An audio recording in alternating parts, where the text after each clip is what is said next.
Hello दोस्तों, मैं Jayant Kumar universe classes में आपका स्वागत करता हूं। दोस्तों, आज हम आपके लिए एस.के. झा सर का जो साइंस का बुक है उसका चैप्टर नंबर 3, जिसका चैप्टर का नाम है गति और वेग, उसका ऑब्जेक्टिव क्वेश्चन आंसर आपके सामने हम लेकर आ रहे हैं। तो चलिए हम शुरू करते हैं पहला नंबर क्वेश्चन से।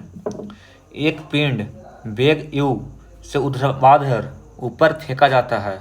इसके ऊपर उठने की अधिकतम ऊंचाई h होगी। क्या होगी इसको देखना है। तो चलिए हम देखते हैं। तो एक चीज़ आप ध्यान रखिएगा कि कोई वस्तु को जब हम नीचे से ऊपर फेंकते हैं, कोई वस्तु को जब हम नीचे से ऊपर फेंकते हैं, नीचे से ऊपर फेंकते हैं तो उसका जी का जो मान होता है नेगेटिव होता है। और जो ऊपर से नीचे गिरती है वस्तु, ऊपर से नीचे कोई वस्तु गिरती है, ऊपर से कोई वस्तु अगर नीचे गिरती है उसका जी का मान क्या होता है, पॉजिटिव होता है। ठीक है। इसके बाद देखिए, एक फार्मूला होता है समीकरण का तीसरा नियम से कि v स्क्वायर बराबर u स्क्वायर प्लस 2as। ठीक है, 2as। ठीक है ना। तो यहाँ पे हमको s बराबर विस्थापन या दूरी होता है, तो हमको दूरी क्या है, दूरी ऊंचाई है। तो हम यहाँ पे क्या करेंगे, v स्क्वायर बराबर u स्क्वायर और a का मान हम g के बराबर रखेंगे, तो 2g और s बराबर हम यहाँ पे h रखते हैं। ठीक है। अब हम यहाँ पे ये हमको देखना पड़ेगा कि नीचे से ऊपर जा रहा है कि ऊपर से नीचे जा रहा है। तो हम ऊपर फेंक रहे हैं यानी कि g का मान नेगेटिव होगा। तो यहाँ पे क्या हो जाएगा, v स्क्वायर बराबर u स्क्वायर माइनस 2gh। ठीक है, ये फार्मूला हो जाएगा। अब एक चीज़ आपको और ध्यान रखना है कि जब हम कोई वस्तु को नीचे से ऊपर फेंकेंगे तो प्रारंभिक वेग तो u हो जाएगा, प्रारंभिक वेग क्या हो जाएगा u, और अंतिम वेग v। तो जब हम नीचे से ऊपर फेंकेंगे तो नीचे प्रारंभिक वेग कुछ ना कुछ तो होगा, कुछ होगा। ठीक है, प्रारंभिक वेग कुछ होगा, लेकिन जो v अंतिम वेग है, अंतिम जाके कहीं पे रुकता है उसके बाद नीचे गिरता है, तो अंतिम वेग जो v होगा वो क्या हो जाएगा, 0 हो जाएगा। तो हम लोग इसी फार्मूला पर बैठा देते हैं। तो आइए इसको बैठाते हैं। v बराबर, तो v स्क्वायर यानी कि v का मान आपको 0 है, तो 0 बराबर u स्क्वायर माइनस 2gh। ठीक है, तो हम क्या लिख सकते हैं, u स्क्वायर बराबर 2gh। तो यहाँ पे h बराबर क्या हो जाएगा, u स्क्वायर बटा 2g। यहाँ पे न लिख के हम कहीं और लिख देते हैं, कहीं कि अगला क्वेश्चन है। यहाँ पे क्या हो जाएगा, इसको u स्क्वायर बटा 2g बराबर h। ऑप्शन आपका क्या हो जाएगा, ऑप्शन आपका बी हो जाएगा। ठीक है, चलिए नेक्स्ट क्वेश्चन की ओर। नेक्स्ट क्वेश्चन, किसी गतिमान पिंड के लिए विस्थापन तथा दूरी का आंकिक अनुपात क्या होगा। देखिए, पहले विस्थापन है, उसके बाद क्या है, दूरी है। तो इसका आंसर क्या हो जाएगा, पहले विस्थापन उसके बाद दूरी, यानी कि हम कह सकते हैं विस्थापन बटा दूरी का अनुपात, विस्थापन बटा दूरी का अनुपात। देखिए, विस्थापन 0 भी हो सकता है, नेगेटिव भी हो सकता है, या पॉजिटिव भी हो सकता है, लेकिन दूरी हमेशा पॉजिटिव होगा। ठीक है, इसका क्या हो जाएगा, इसका 1 के बराबर भी हो सकता है या कम भी हो सकता है। कम कैसे होगा कि मान चलिए हम वृत्ताकार पथ पर चल रहे हैं, एक वृत्ताकार पथ पर चल रहे हैं, हम यहाँ से चले और फिर चलकर हम यहीं आ गए, तो विस्थापन तो 0 हो जाएगा, लेकिन दूरी कुछ ना कुछ होगा। तो दूरी हमेशा, दूरी क्या होता है, बराबर होता है, और विस्थापन यहाँ पे 0 हो जाएगा। दूरी क्या हो जाएगा, कुछ ना कुछ दूरी यहाँ से चलेगा तो यहाँ तक हो जाएगा, लेकिन विस्थापन क्या होगा, 0 होगा। एक केस और होता है, लंबा चलाते हैं सीधे, तो यहाँ से यहाँ तक जो जाने में दूरी लगेगा वही यहाँ से यहाँ तक विस्थापन भी होगा। यानी कि यहाँ पे दूरी और विस्थापन दोनों क्या है, दोनों बराबर है, लेकिन यहाँ विस्थापन क्या है, 0 है, और दूरी कुछ न कुछ है। तो क्या हो जाएगा, विस्थापन यहाँ के अनुसार चले तो 1 के बराबर भी हो जाएगा, और यहाँ के अनुसार चले तो 1 से कम भी हो जाएगा। तो ऑप्शन क्या हो जाएगा, ऑप्शन आपका डी हो जाएगा। ठीक है, नेक्स्ट क्वेश्चन, यदि किसी पिंड का विस्थापन समय के वर्ग के अनुक्रमानुपाती है तो वह वस्तु गमन करती है, वह एक समान त्वरण से गमन करेगी। कैसे करेगी, एक समान त्वरण से गमन करेगी। ठीक है, नेक्स्ट क्वेश्चन, मान लीजिए कोई लड़का 10 मीटर पर सेकंड के नियत चाल से चल रहा है। मेरी गो राउंड झूले पर सवारी करके करने का आनंद ले रहा है तो उसमें ज्ञात होता है कि वह लड़का, अगर कोई लड़का झूला पर सवारी कर रहा है तो इसका क्या हो जाएगा, इसका एकदम निश्चित है कि वह हमेशा गति में है। और कैसा गति में है, तो वह त्वरित गति में है। काहे कि विराम तो हो नहीं सकता है, विराम तो हो नहीं सकता है, क्योंकि गति कर रहा है झूला पे, बिना त्वरण के गमन कर रहा है, ये होगा नहीं, क्योंकि वहाँ पे कुछ ना कुछ त्वरण होगा। एक समान वेग से गमन कर रहा है, ये भी नहीं होगा। तो क्या हो जाएगा, त्वरित गति में है। ठीक है, अगला क्वेश्चन है, भी ग्राफ द्वारा घेरे गए क्षेत्रफल किसी भौतिक राशि को निरूपित करता है जिसका मात्रक होता है। तो आइए इसको हम थोड़ा समझते हैं, उसके बाद आगे चलते हैं। आप ग्राफ बनाइए। ठीक है, एक हम ग्राफ बनाते हैं, एक ग्राफ बनाइए। इधर हम देते हैं वेग, और इधर देते हैं समय। ये वेग और समय का ग्राफ है। ठीक है, मान के चलिए यहाँ पे कुछ होगा पॉइंट, यहाँ पे कुछ होगा, 1 2 3 4 कुछ मान लेते हैं, यहाँ पे भी 1 2 3 4 कुछ मान लेते हैं। कोई वस्तु यहाँ से चलती है, ठीक है, यहाँ से चलती है, यहाँ चलने के बाद ऐसे चलती है, इतना चलिए। कोई वस्तु यहाँ से चली, उसके बाद ऐसे चली, उसके बाद ऐसे चल गई। ठीक है, कोई वस्तु ऐसे चली। अब बोलता है वह कितना दूरी तय करेगी। ठीक है, तो जो इसका एरिया आएगा ना, इसका जो एरिया आएगा, इसको जो एरिया कर किया जो भी, वही इसका क्या हो जाएगा, वही उसका दूरी हो जाएगा। मतलब जितना आपका एरिया आएगा, मान के चलिए ऐसे है, ऐसे है, ठीक है, और यहाँ से यहाँ तक एरिया आया, तो मान लीजिए ये 2 चला, ये भी 2 चला, तो ये वर्ग बन गया। वर्ग का क्षेत्रफल क्या होता है, एरिया बराबर 2 का स्क्वायर, यानी कि भुजा स्क्वायर होता है, यानी कि 4 एरिया आ जाएगा। लेकिन अगर इसका पूछेगा कितना दूरी तय किया, तो हम लोग 4 मीटर कहेंगे, क्योंकि दूरी को मीटर में सूचित किया जाता है। तो कहता है क्या है, भी टी ग्राफ द्वारा घेरे गए क्षेत्रफल किसी भौतिक राशि को निरूपित करता है जिसका मात्रक होता है। तो जिसका मात्रक क्या हो जाएगा, मीटर सिर्फ हो जाएगा, न कि मीटर स्क्वायर हो जाएगा। हाँ, अगर दूरी निकालना होगा तब आप उसका एरिया निकालिएगा, लेकिन उसमें एरिया का होता है क्या, मात्रक, मीटर स्क्वायर या सेंटीमीटर स्क्वायर, जिसमें आपका दिया हुआ है वो होगा। लेकिन यहाँ क्या हुआ, आपको दूरी निकलेगा, जो एरिया निकलेगा वही यहाँ क्या होगा, आपका दूरी होगा। ठीक है, आते हैं नेक्स्ट क्वेश्चन में।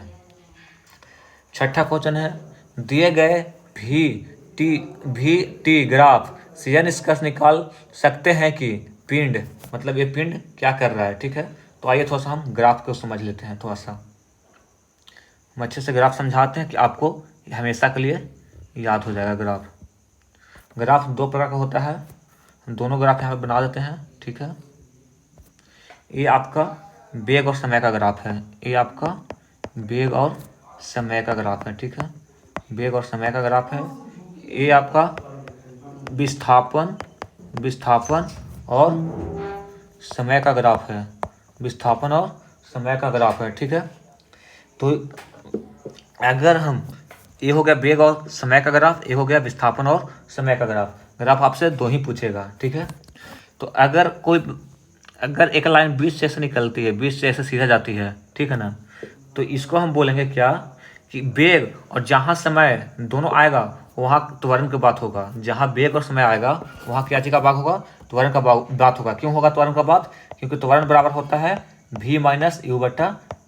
ठीक है ना, तो जहाँ पर वेग और समय का बात आएगा वहाँ पर क्या चीज़ का बात आएगा, त्वरण का। तो अगर सीधा लाइन रहे तो इसका कहिएगा कि क्या हो रहा है, एक समान त्वरण से चल रही है कोई वस्तु, एक समान त्वरण से चल रही है, त्वरण। ठीक है, ये किससे चल रही है, एक समान त्वरण से चल रही है। अगर आपका एक ग्राफ ऐसे बनता है, ऊपर की ओर उठ रहा है, तो इसको हम बोल सकते हैं बढ़ता हुआ वेग। ठीक है, हम क्या बोलेंगे इसको, इसका बढ़ता त्वरण, इसका क्या बोलेंगे, बढ़ता त्वरण। ठीक है, अगर एक ग्राफ ऐसे बनता है नीचे की ओर, इसको बोलेंगे घटता त्वरण। ठीक है, और अगर एक और इसमें ग्राफ बनता है, सीधे लाइन ऐसे बनता है, तो इसको, अगर लाइन ऐसे बनता है तो उसको बोलेंगे एक समान वेग से चल रही है, एक समान वेग से चल रही है। इसी प्रकार इसमें आ जाइए, इसमें सारा त्वरण हो जाएगा, लेकिन ऊपर वाला इसमें क्या हो जाएगा, ऊपर वाला इसमें वेग हो जाएगा। लेकिन इसमें आइए तो इसमें क्या हो जाएगा, इसमें अगर एक लाइन ऐसे पारते हैं सीधे, तो इस क्या होगा, ये एक समान वेग होगा, एक समान वेग हो जाएगा। अगर इसमें ऐसे बढ़ रहा है तो ये हो जाएगा विस्थापन दूरी समय, तो विस्थापन बटा समय बराबर क्या होता है, चाल होता है। या हम वेग कह सकते हैं, ठीक है। तो इसका क्या होता, बढ़ता वेग, बढ़ता वेग। अगर हम नीचे की ओर आ रहा है तो ये हो जाएगा घटता, घटता वेग। लेकिन अगर इसमें एक ऐसा लाइन है, ठीक है, ऐसा लाइन है, अगर इसमें एक ऐसा लाइन है तो देखिए विस्थापन तो नहीं बढ़ रहा, मतलब दूरी तो नहीं बढ़ रहा, लेकिन समय क्या हो रहा है, बढ़ रहा है। दूरी नहीं बढ़ रहा है लेकिन समय बढ़ रहा है, तो इसमें क्या हो जाएगा, इसमें क्या हो जाएगा, विरामा, मतलब कोई वस्तु विराम में है, कोई वस्तु कैसे है, विराम में है। तो आइए आपका क्वेश्चन क्या पूछा है, चलिए क्वेश्चन पर देखते हैं। बोला है भी और टी यानी कि वेग और समय के लिए एक लाइन है, तो लाइन क्या है, एक समान वेग। देखिए यहाँ पे एक समान वेग है ना, तो ये क्या हो जाएगा, एक समान वेग। तो ऑप्शन क्या हो जाएगा, 6 का ऑप्शन आपका हो जाएगा ए, एक समान वेग से गति कर रहा। यही यहाँ पे विस्थापन रहता, यहाँ पे समय रहता, तो क्या होता, विरामा अवस्था होता। इतना चीज़ आप ध्यान रखिएगा, यही ग्राफ आपके लिए इंपॉर्टेंट है, इतना ही ग्राफ से आपको क्वेश्चन पूछेगा, ठीक है। चलते हैं नेक्स्ट क्वेश्चन की ओर। 4 ABCD, ठीक है, किसी समतल सड़क पर गति कर रही है, इनमें दूरी ग्राफ में दर्शाए गए हैं, सही कथन चुनिए, ठीक है। सही कथन चुनना है, तो क्या बोल रहा है क्वेश्चन, आप ग्राफ देख लीजिए, ए है यहाँ पे, बी सी और डी, इसमें इधर दूरी है, इधर समय है, तो सबसे ज़्यादा दूरी कौन तय किया है, सी। उसके बाद सबसे कम समय में देख लीजिए, यहाँ सबसे कम समय है, उसके बाद डी, उसके बाद ए, उसके बाद बी। यहाँ पे पूछा है क्वेश्चन क्या से देख लीजिए, यहाँ पे क्वेश्चन पूछ रहा है कार ए की चाल डी से अधिक है, ठीक है, कार ए की चाल डी से अधिक है, कार बी धीमी है। अब देखिए कार बी देखिए तो सबसे धीमी है ना, सबसे पीछे है, तो कार बी धीमी है। इसका आंसर यही हो जाएगा कि कार बी क्या हो जाएगा, धीमी है, ठीक है। नेक्स्ट क्वेश्चन, चित्र का कौन सा ग्राफ एक समान गति का सही निरूपण है, एक समान गति का सही निरूपण है, यानी कि जहाँ पे एक समान गति पूछ रहा है, न कि त्वरण पूछ रहा है। त्वरण रहता तो वेग और समय होता, लेकिन एक समान गति कह रहा है तो वहाँ पे दूरी और समय होगा। तो दूरी और समय के लिए और सीधा लाइन होना चाहिए, तो सीधा लाइन के लिए क्या हो जाएगा, ऑप्शन आपका ए हो जाएगा। ये किसका है, ये आप बताइए खुद से, ये क्या होगा, बढ़ता वेग, बढ़ता वेग, ठीक है, बढ़ता वेग। ये क्या हो जाएगा, घटता वेग, ये हो जाएगा आपका घटता वेग, घटता वेग, ठीक है। ये आपका क्या हो जाएगा, ये आपका विरामावस्था हो जाएगा, विरामावस्था, ठीक है। आता है नेक्स्ट क्वेश्चन की ओर। वेग समय ग्राफ की प्रवणता से प्राप्त होती है, ठीक है। क्या प्राप्त होती है, हम एक बार बताए थे कि जहाँ पे वेग और समय रहेगा वहाँ पे हम त्वरण देखते हैं, लेकिन जहाँ पे दूरी और समय रहेगा वहाँ हम वेग देखेंगे। ये चीज़ आप अच्छे से याद कर लीजिएगा, ठीक है। नेक्स्ट क्वेश्चन की ओर आते हैं। नीचे दिए गए प्रकरणों में से किसमें चली गई दूरी तथा विस्थापन के परिणाम समान होते हैं, ठीक है।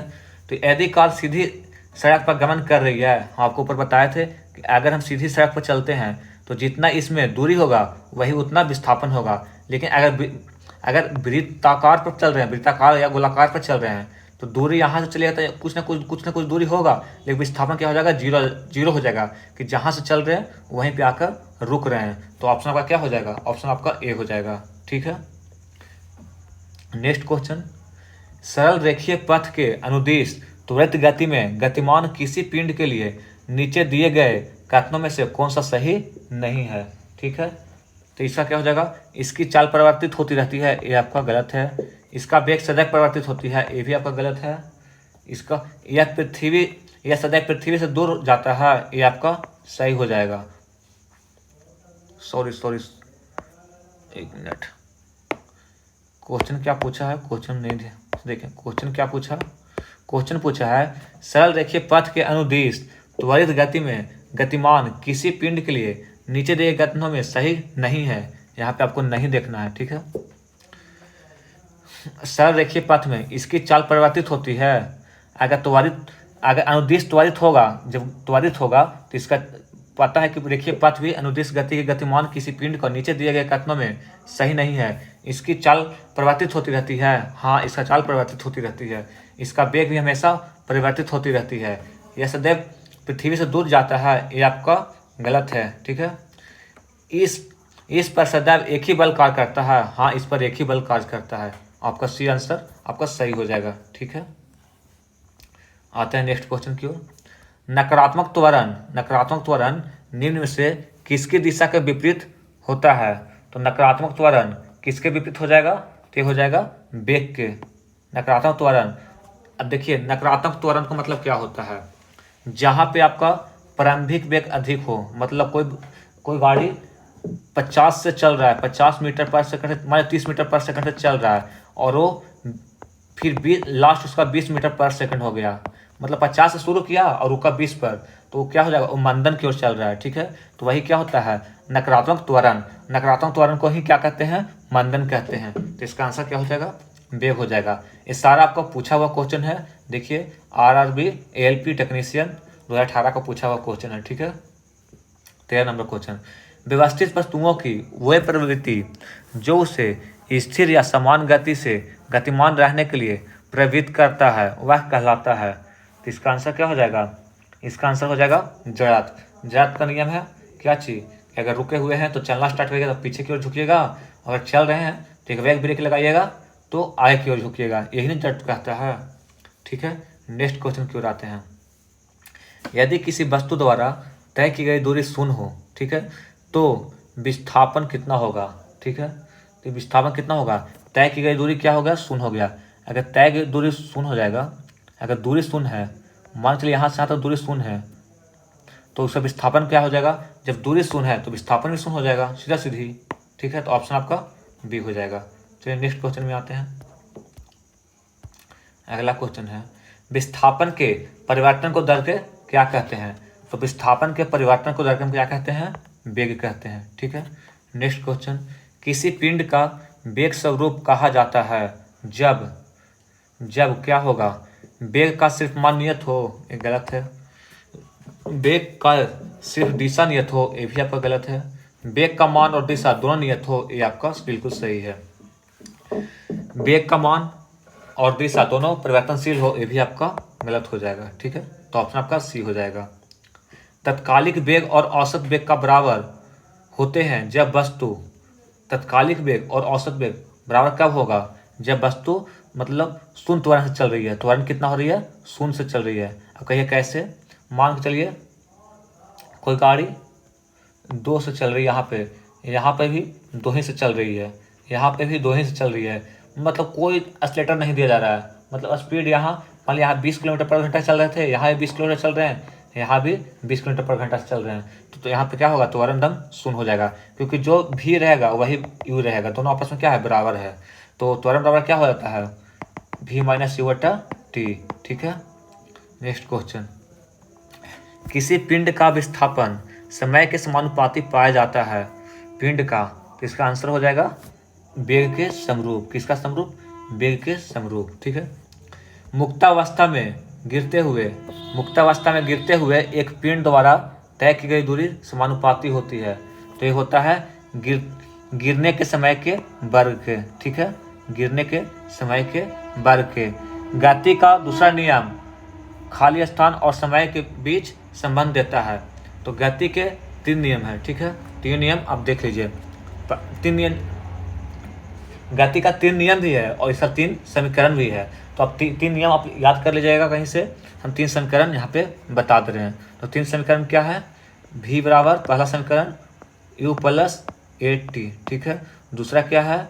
s बराबर ut प्लस हाफ 80 स्क्वायर, और तीसरा क्या है? v स्क्वायर बराबर u स्क्वायर प्लस 2as। अब देखिए कैसे निकालना का नियम है। पहले आपको भी दिख रहा है यानी कि वेग, और जो लास्ट में देखे वही समीकरण होता है। तो पहला से निकलता है क्या? वेग और समय। पहला से वेग और समय, दूसरा से दूरी कहेंगे, स्थिति कहेंगे, विस्थापित कहेंगे। इस एस बराबर होता है, दूरी भी होता है, विस्थापन भी होता है, या स्थिति भी कह सकते हैं इसको। और टी से टाइम, और भी से वेग हो जाएगा, यहाँ भी स्थिति और टाइम। तो दूसरा से क्या निकलेगा? स्थिति या विस्थापित या दूरी और टाइम। तो कहा है दूसरा समीकरण से, तो क्या कहेंगे हम? यहाँ पे स्थिति है ऑप्शन में, तो स्थिति को मारेंगे। ठीक है, ऑप्शन डी। तीसरा से कहेगा तो वेग और स्थिति, या वेग और विस्थापित, या वेग या दूरी। ठीक है, नेक्स्ट क्वेश्चन, निम्न में से कौन सी मात्रा चाल के साथ इसकी गति निर्दिष्ट करती है? तो इसका आंसर क्या हो जाएगा? इसका आंसर हो जाएगा वेग। ठीक है, ऑप्शन आपका सी हो जाएगा। नेक्स्ट क्वेश्चन, एक निश्चित दिशा में बढ़ रही वस्तु की गति को वैज्ञानिक शब्दावली में किस पद के रूप में जाना जाता है? तो इसका आंसर हो जाएगा वेग के रूप में। ठीक है, ऑप्शन आपका ए हो जाएगा। एक समान तल वाली सीधी सड़क पर नियत त्वरण से दौड़ने वाली कार के संबंध में इनमें से कौन सा कथन सत्य है? तो इसका आंसर हो जाएगा क्या? पढ़ कर देख लेते हैं कौन सा कथन सत्य है। ठीक है, कार का त्वरण शून्य है, ये आपका गलत है। ठीक है, क्योंकि नियत त्वरण से दौड़ रहा है तो कुछ ना कुछ एक्सीलरेटर देगा, तो त्वरण तो शून्य होगा नहीं। कार का वेग शून्य है, कार का वेग शून्य होगा तो रुक जाएगा गाड़ी। कार का त्वरण नियंत्रण बदल रहा है और कार का वेग नियंत्रण बदल रहा है, यहाँ पे वेग नियंत्रण बदल रहा है। ठीक है, जब वेग बदलेगा तो त्वरण भी बदलेगा, लेकिन मेन रूप से आपका कार का वेग बदल रहा है। ठीक है, नेक्स्ट क्वेश्चन, खाली स्थान का उपयोग एक वस्तु के समग्र गति का वर्णन करने और किसी दिए गए समय पर इसकी प्रारंभिक स्थिति के संदर्भ में अंतिम स्थिति का पता लगाने के लिए किया जाता है। किसका किसका किया जाता है, ये आपको देखना है। तो इसका किया जाता है दूरी और विस्थापन का। किसका? दूरी और विस्थापन का। ठीक है, एक वस्तु को ऊपर की ओर फेंका जाता है, 100 मीटर की ऊंचाई तक जाती है और फिर फेंकने वाले के पास वापस आ जाती है।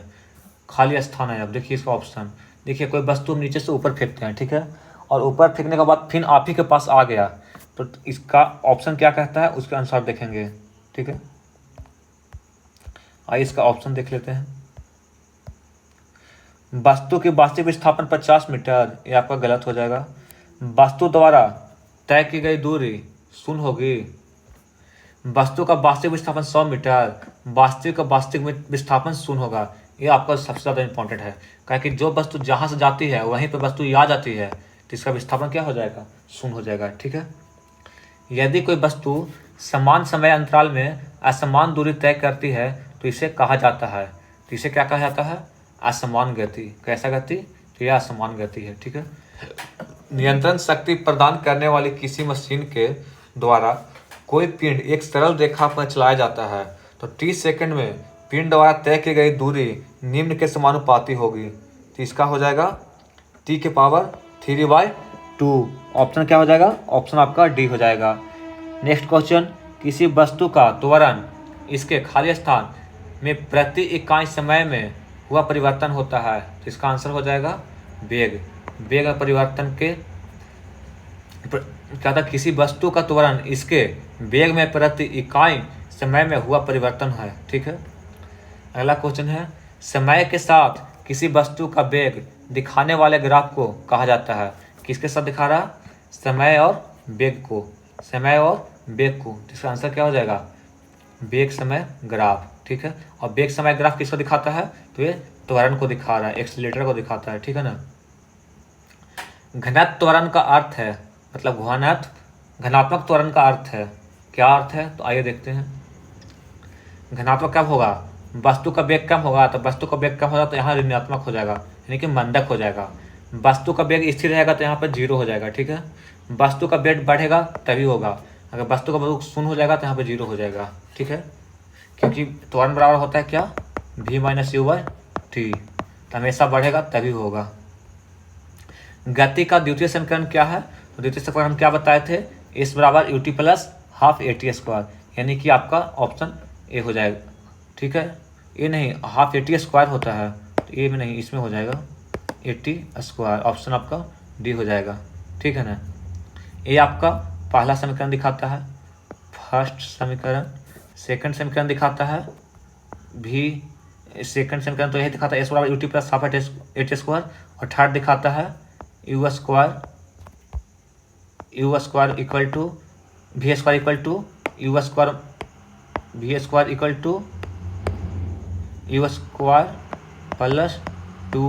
+ 2as। ठीक है,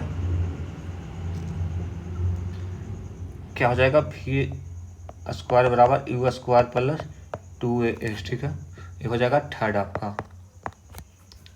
शून्य से स्वतंत्र रूप से गिरने वाली वस्तु में क्या होती है, इसका क्या होती है, स्वर्ण त्वरण होता है। क्या होता है, स्वर्ण त्वरण होता है। ऑप्शन सी हो जाएगा। खाली स्थान वह भौतिक राशि जो कभी भी ऋणात्मक नहीं हो सकती है, तो क्या होगी, दूरी आपका कभी भी ऋणात्मक नहीं होगी, ठीक है ना, दूरी कुछ ना कुछ चलेगी। कोई पिंड भी वेग से के साथ ऊपर की ओर ऊर्ध्वाधर के रूप में फेंका जाता है, ठीक है। यह ऊंचाई एच तक पहुंचने के बाद पृथ्वी की ओर लौट जाता है। पिंड द्वारा तय की गई दूरी तथा विस्थापन का अनुपात क्या होगा, ठीक है।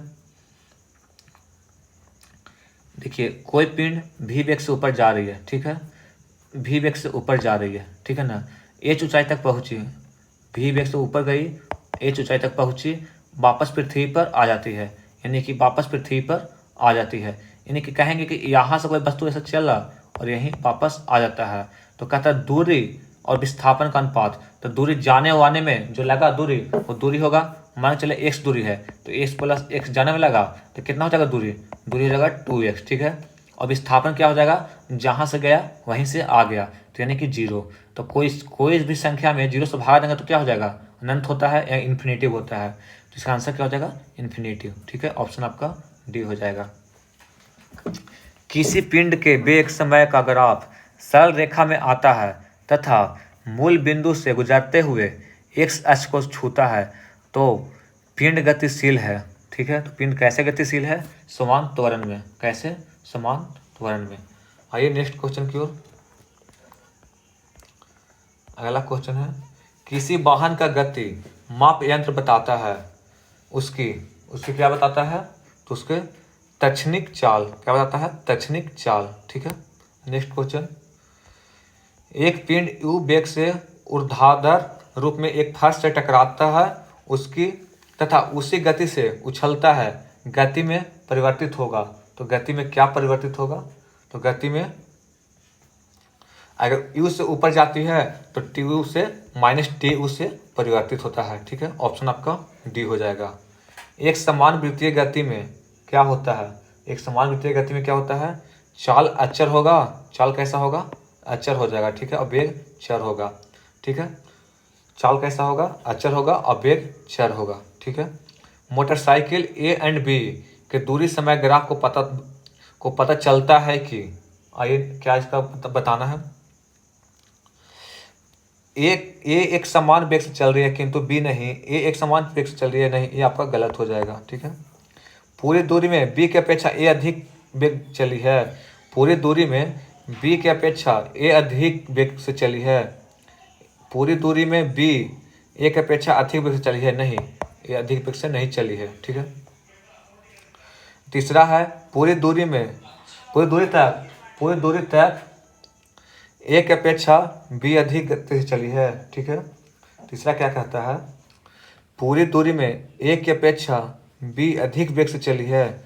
देखिए, पूरी दूरी में ए की अपेक्षा बी अधिक वेग से चली है, ए एक समान वेग से चल रही है, ठीक है, ए समान वेग से चल रही है, यानी कि पूरी दूरी में देखा जाए तो ए की अपेक्षा बी अधिक वेग से चल रही है। ऑप्शन क्या हो जाएगा, सी हो जाएगा। फिर एक ग्राफ से क्वेश्चन आपका आया है, निम्नलिखित ग्राफ क्या प्रदर्शित करता है, आपका वेग और समय का है, तो वेग और समय किससे दिखाता है, त्वरण का, तो क्या हो जाएगा, एक समान त्वरण, तो एक समान त्वरण किस में है, ऑप्शन ए में, ठीक है। नेक्स्ट क्वेश्चन, एक वस्तु असमान वेग तथा समान त्वरण से गतिमान है, तब, अब इसको ऑप्शन पढ़िए तब पता चलेगा क्या पूछ रहा है क्वेश्चन। विस्थापन समय ग्राफ रेखीय होगा, विस्थापन और समय का ग्राफ रेखीय नहीं होता है, ठीक है। विस्थापन समय ग्राफ अरेखीय होगा, ये भी आपका अरेखीय नहीं होता है, क्योंकि ग्राफ हमको ऊपर सब बता दिया आपका, ठीक है। वेग और समय का ग्राफ रेखीय होगा, वेग और समय का जो ग्राफ होता है वो आपका रेखीय होता है, ठीक है। Option C. पिंड का त्वरण प्रदर्शित करता है, जो पिंड का त्वरण है प्रदर्शित करता है, तो क्या प्रदर्शित करता है, ये डी स्क्वायर एस बटा डी टी स्क्वायर, ऑप्शन आपका बी हो जाएगा, ठीक है। नेक्स्ट क्वेश्चन, एक कण एक समान वेग से गतिमान है, कण की गति के संबंध में निम्न से कौन सा कथन सत्य है, ठीक है। इसमें हमको सत्य ढूंढना है, ठीक है।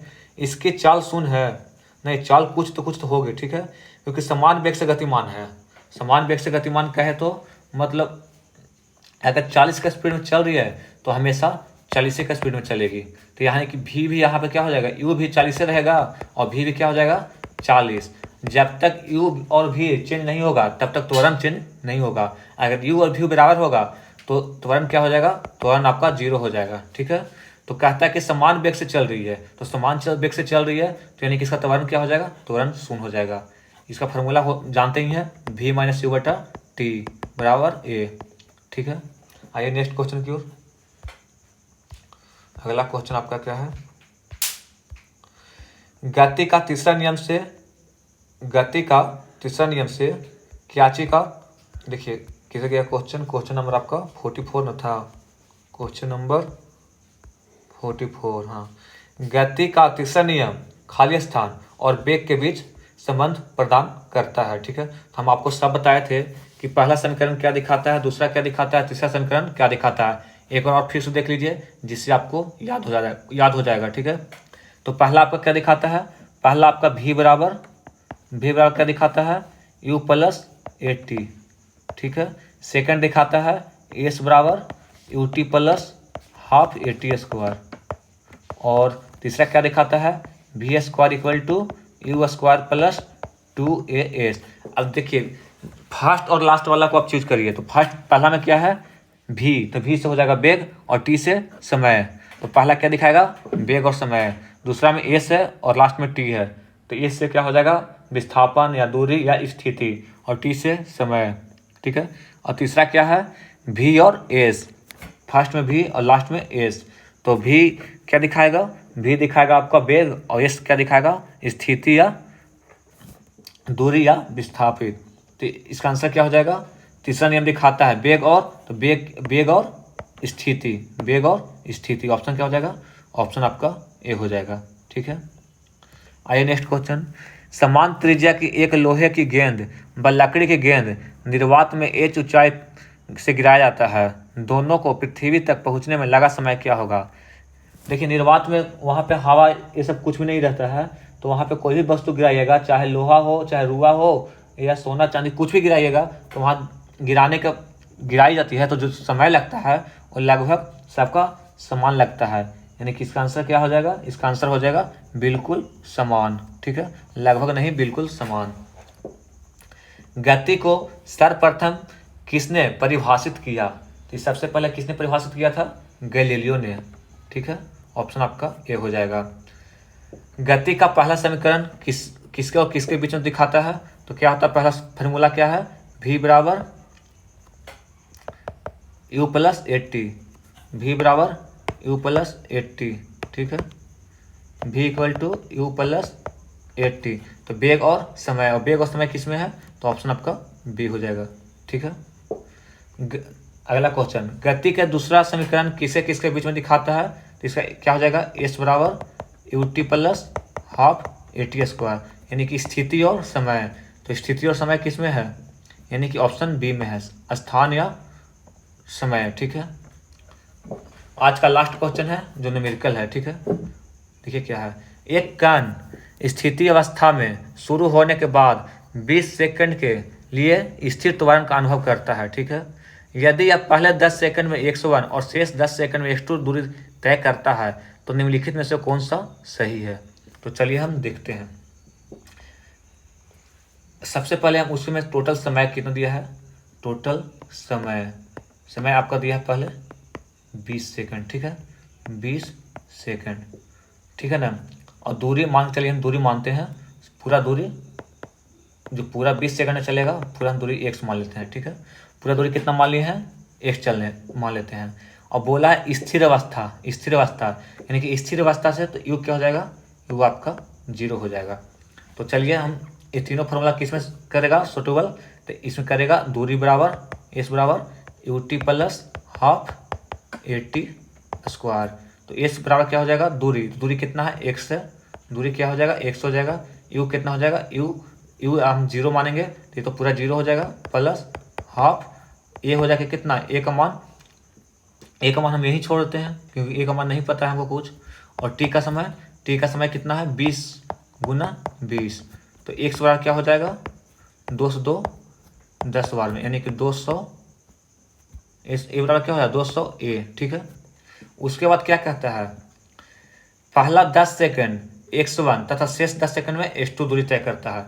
अब x1 में चलते हैं हम। ठीक है, अब दूरी मानते हैं x1, दूरी कितना मानते हैं दूरी x1। ठीक है, और समय 10 सेकंड, समय 10 सेकंड, और यू तो यहाँ भी जीरो होगा क्योंकि जीरो से चल रहे हैं, तो एस बराबर u t plus half a t square, तो एस बराबर x1 बराबर यू क्या हो जाएगा जीरो हो जाएगा, यहाँ हाफ क्या हो जाएगा ए का ए छोड़ दीजिए और टी का 10 गुना 10, यानी कि 2 × 5 = 10, x1 बराबर 50 ए। ठीक है, अब हम क्या करते हैं अगर मान के चलिए 20 सेकंड में यहाँ से यहाँ दूरी चला है तो 10 सेकंड में यहाँ, तो 20 सेकंड में पूरा x है और इसको हम x1 मान लिए हैं और इसको x2, तो अगर हम x में से x1 घटाएंगे तो x2 बच जाएगा, बचेगा कि नहीं बचेगा।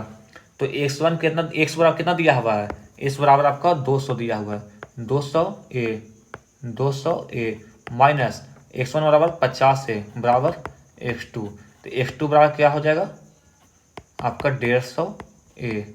ठीक है, 150 ए, और x1 बराबर क्या हो जाएगा 150, x1 बराबर 50 से और x2 बराबर 150 ए, तो क्या है एक दूसरे को 3 गुना है, तो हम कह सकते हैं कि जो x1 बटा x2 इक्वल टू 50 ए बटा 150 ए, कट जाएगा 3 बार में, तो x1 बटा x2 बराबर 1/3, तो हम कह सकते हैं कि 3x1 इक्वल टू x2, आपका यही निकला ना।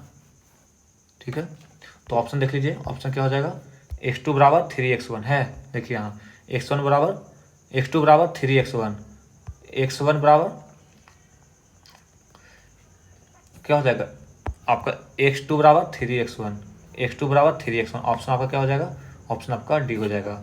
ठीक है, तो आज का क्लास हम यहीं पे समाप्त करते हैं, अगले वीडियो में आप इसका अगला चैप्टर हम आपके सामने लेकर आएंगे। थैंक यू, जय हिंद, जय भारत।